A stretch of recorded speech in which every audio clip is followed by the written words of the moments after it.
išaiškino. Kai buvo kitas išaiškinimas, jūs nešnekėjote. Čia trukdo Antstolė vykdyti. Jūs palaukit. Kokia buvo situacija prieš tai, ar ne? Reiškia, čia per spaudą kiek primeluota. Dabar irgi per spaudą, kad užėmėm tą katilinę, sužeidėm žmogų, ten paėmėm įkaitais. Nu ką? Šitą žiūrėkit, aš ką noriu pasakyti. Nu, tai, ta prasme, iš viso net... Negalima taip teisinį valstybį vieną aiškinimą skaityti, kad aš to klausau, kitą neklausau. Tai jo, tai dabar viskas konkrečiai. Ne, nu tai lazda turi galus ir labai gražiai apsiverčia. Suprantat, kaip, reiškia, jūs pareiškėt, kad čia nesąmonė, neteisė, tai, reiškia, vienoje vietoje jūs nežiūrite teisinius dalykus, kitoje žiūrite teisinius dalykus. Gal turit papildomų dokumentų kažkokių? Tai apie tuos teisinius dalykus labai aiškiai šnekės pačios teisininkai, bet aš šneku žmoniškai.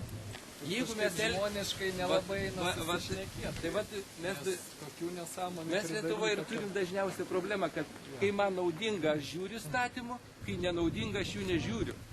Todėl mes ir turim tas teisinės kolizijos. Mums tai įdomu apie naujausią Ukmergės apylinkės teismo. Tai iš tikrųjų gavom Ukmergės rajono apylinkės teismo nutartį, kurie buvo sustabdyti Antstolės veiksmai, vykdant Vilniaus apygardos teismo spalio 1 dienos nutartį. Tai tokiu būdu Ukmergės rajono apylinkės teismas iš esmės sustabdė aukštesnės instancijos teismo Vilniaus apygardos teismo nutarties vykdymą. Tai manom, kad tuo viskas ir pasakyta.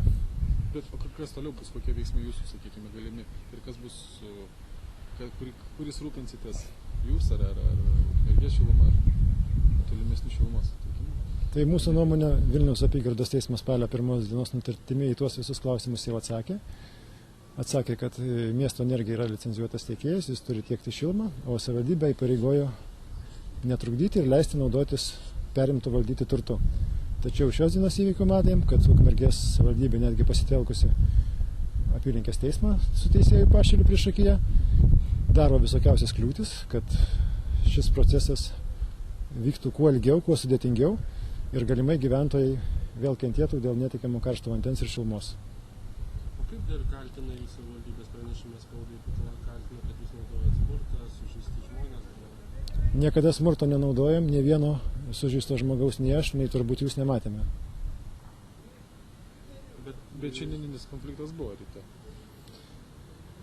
Šiandienis konfliktas iš esmės buvo dėl to, kad savivaldybės atstovai atsisakė įleisti Antstolę į Katilinę kartu su mūsų bendrovės atstovais ir jos sukviesti prie Katilinės piketuotai ar mitinguotai irgi tam priešinosi teisėtiem Antstolės nurodymam.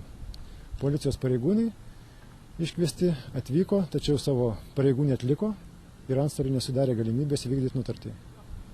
Kuris dabar teisėtas yra, neteisėtas ar nežinau, kuris teiksit šiandien šilumą?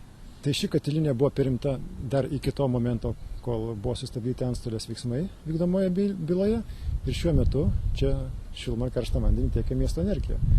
Tai jeigu nesulauksime eilinio akibrokšto iš savivaldybės pusės, eilinių neteisėtų veiksmų, tai su šilumos ir karšto vandens tiekimu viskas turėtų būti gerai. Skundėme akivaizdžiai neteisėtus Antstolės Jutkienės veiksmus, atseit vykdant šitą nutartį ir teismas priėmė sprendimą sustabdyti vykdymo veiksmus šioje byloje, kol bus išspręstas mūsų skundas, išnagrinėtas. O kaip dabar su Katilinės? Katilinės valdo ir toliau Ukmergės šiluma, tiekia vandenį Ukmergės šiluma. Šioje Katilinėje, mano žiniom, dar yra neteisėtai patekusių asmenų iš miesto energijos, ar nebėra jau? Ir tiekia šilumą Ukmergės šiluma, kaip ir priklauso Ukmergės rajone. O kaip toliau dabar gali būti? Toliau teisminiai ginčai vyks Vilniaus apygardoje, o šiai dienai, kadangi yra ekstremali situacija, šiluma tieks Ukmergės šiluma ir toliau. Pas save Trakuose prie rajono savivaldybės dėl Prienų energijos, bet mūsų valdžia kitokia, suprantat, mums sunkiau. Mes reikalavom jau seniai, prieš metus 2, mes iš karto pajutom, kad jie nori mums parduoti, mūsų kaina didesnė negu pas jūs.